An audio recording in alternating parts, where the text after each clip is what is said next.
Hello everyone, welcome to back silver screen update की another episode में, जहां पे मैं हूं संदीप। तो एक एक करके सारे अपडेट पे बात करेंगे। तो देखो, सबसे पहले आज हम बात करेंगे कि राम गोपाल वर्मा के बारे में, जो कि तेलुगु डायरेक्टर है, जो कि अपने कंट्रोवर्शियल स्टेटमेंट और ठरकी फिल्मों के वजह से जाने जाते हैं। तो उन्होंने रिसेंटली वायर 2 का टीजर पे जो किरा आडवाणी का बिकिनी लुक दिखाया गया, उस पे बहुत ही गंदी कमेंट किया।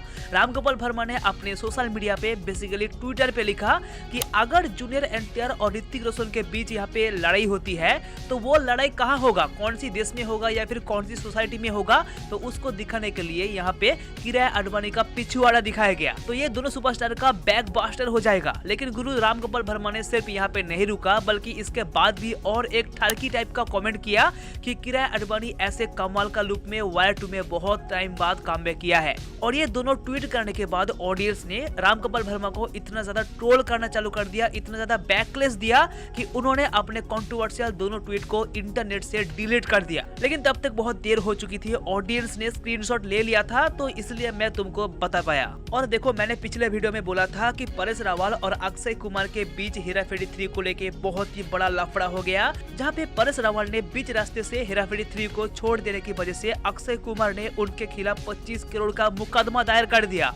तो इसी टॉपिक को लेकर कुछ नया अपडेट सामने आया है कि न्यूज 18 के मुताबिक परेश रावल ने 27 मार्च 2025 को हेरा फेरी 3 का टर्म शीट साइन की थी और साथ ही साथ फिल्म को अपना वादा किया था, जिसके बदले में उन्हें 11 लाख रुपया एडवांस भी दिया गया था। उनके वादे पे पूरा भरोसा करते हुए कैप ऑफ गुड फिल्म्स, जो कि प्रोडक्शन कंपनी का नाम है, तो उन्होंने टीजर और कुछ शुरुआती फिल्म का शूटिंग भी चालू कर दिया था, जिसमें परेश रावल ने भी हिस्सा लिया था। लेकिन अचानक पता नहीं क्या हो गया कि उन्होंने बीच रास्ते से हेरा फेरी 3 को छोड़ दिया। तो ओवरऑल प्रोडक्शन कंपनी का कहना है कि हेरा फेरी 3 को करने के लिए परेश रावल ने एडवांस 11 लाख रुपया लिया था। तो यही है सबसे बड़ा प्रॉब्लम। तो गुरु फिल्म छोड़ने की बातें हो रही है, तो इसी बीच दीपिका पादुकोण का नाम भी सामने आया, जहाँ पे पहले ऐसा कहा गया था कि संदीप रेड्डी भांगा और प्रभास की जो स्पिरिट मूवी आने वाली है, उसमें लीड एक्ट्रेस के लिए दीपिका पादुकोण को लिया गया था। मूवी का शूटिंग 2024 में ही चालू होने वाली थी, लेकिन उस टाइम पे दीपिका पादुकोण प्रेग्नेंट था, तो इसलिए मूवी का शूटिंग 2025 में चालू होगा और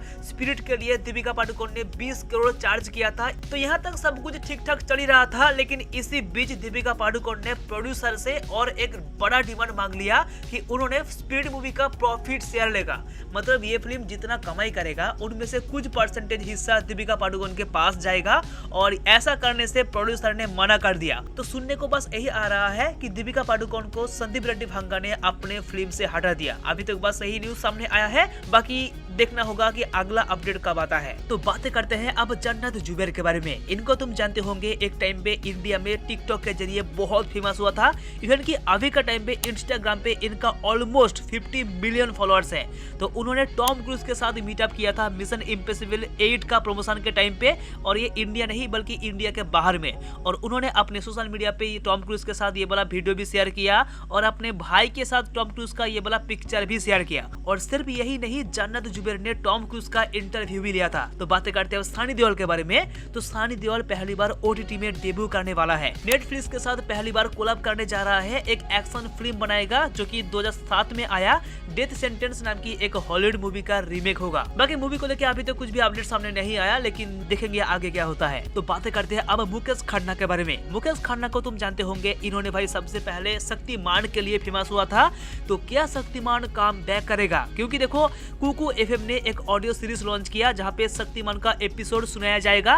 शक्तिमान कैरेक्टर के लिए मुकेश खन्ना ने खुद आवाज दिया, वॉइस ओवर किया, और इस ऑडियो सीरीज को बनाया है उनकी खुद की प्रोडक्शन कंपनी ने। लेकिन शक्तिमान को लेके जो मूवी का अनाउंस किया गया था, उसका भाई कोई आता पता नहीं है कि पिक्चर आएगा कि नहीं आएगा। और देखो, मैंने पिछले वीडियो में बोला था कि शाहरुख खान की किंग फिल्म में कौन कौन काम करेगा, उसका एक कास्टिंग पोस्टर सामने आया। तो अब कुछ न्यू रिपोर्ट के अकॉर्डिंग ऐसा बताया गया कि ये फिल्म अगले साल यानी कि 2026 की 2 अक्टूबर को रिलीज हो सकती है, क्योंकि उस दिन होगा गांधी जयंती, तो इसलिए हॉलीडे होगा। तो इसलिए हॉलीडे के टाइम पे ये फिल्म रिलीज हो सकती है, किंग मूवी अगले साल। तो बातें करते हैं फिर से दीपिका पादुकोण के बारे में। तो दीपिका पादुकोण स्पिरिट से बाहर हो गया, जिसको संदीप रेड्डी भांगा ने बनाएगा।